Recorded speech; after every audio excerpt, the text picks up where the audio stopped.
我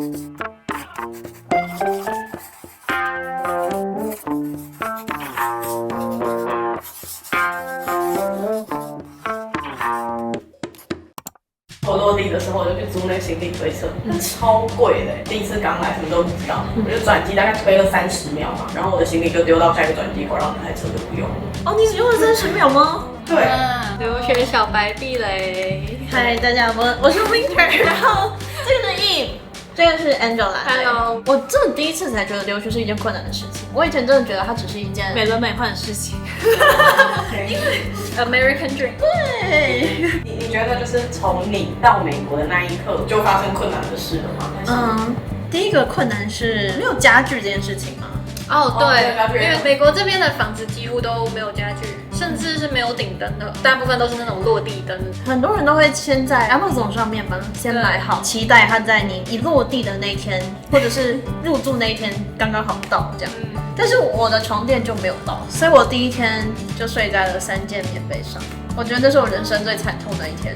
这个叫做留学生悲惨开始，大家都有。我相信蛮多人是这样的。那我当时就是直接住学校的公寓，而且是有带家具的，价位来说会稍微贵一点，但是就是我觉得值得。学校公寓是通常有带家具还是不一定？哈佛的话是有分的，那我是故意去抢，就是有的。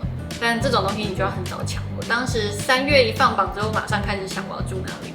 没水没电，他们的电跟水是要打电话的。你一直都没有去打电话鉴定你自己的 account 的话，你就会被断水断电。然后有些就是你那一段时间一度电就变超贵，然后水就变超贵这样。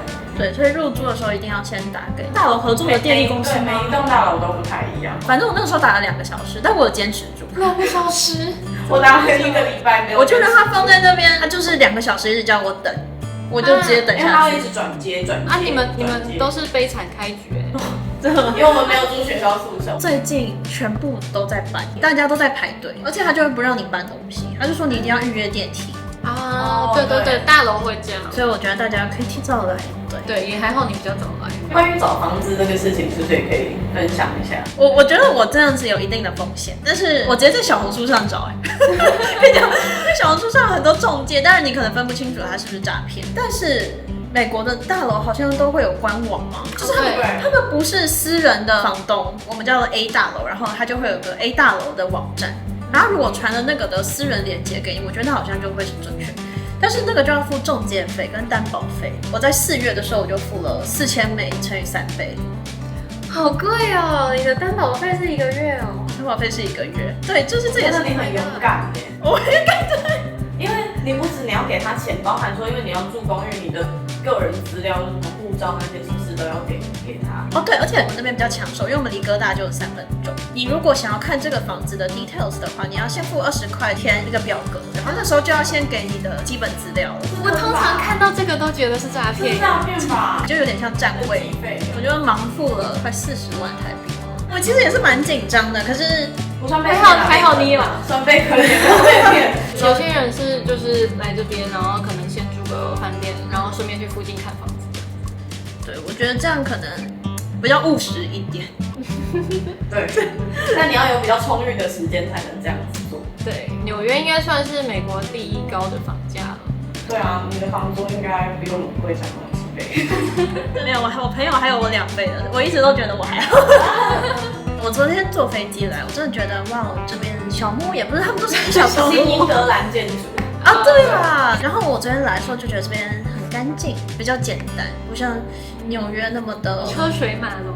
对，我觉得大家其实好像还是真的得选城市，在选择学校之前，可以到这边先走一走，其实是最好的。他刚说我的手机是他听到的冠军，我用 V 开头，那它的费率大概是我的6倍。6倍，怎么样可以弄到6倍？我1个月70块，我还有家里的 WiFi，加起来就100多块。这里吃到饱不是30几块就有了吗？我在地铁上同时开2只，只有 V 开头的可以有讯号。我觉得这个时候就会觉得很开心。他们有分 checking 跟 savings， 有活储跟定存，但是台湾的定存跟这里的定存是不一样的。savings 我们有时候就会叫它定存账户，但是这是翻译的问题。它其实就只是有一个额外的 rate 会比较高一点，比较像台湾那种长期定存的那个叫做 CD account。对，这是不一样。CD 是你要另外去开，但是一开始通常都是一个 checking 加一个 saving 直接绑定，所以你平常比较常用的钱，你可能可以先放在 checking 拨出，那你其他剩余的就是当做备用的钱，你可以放在 savings， 就是你可以赚一点点利息。这边有个小 tips， 就是你开完那个借记卡之后，可以存入3000或4000美金这样，他就会立刻觉得，你开完账户你立刻可以存一笔大钱进来，那他对你的信用浓度就会稍高一点。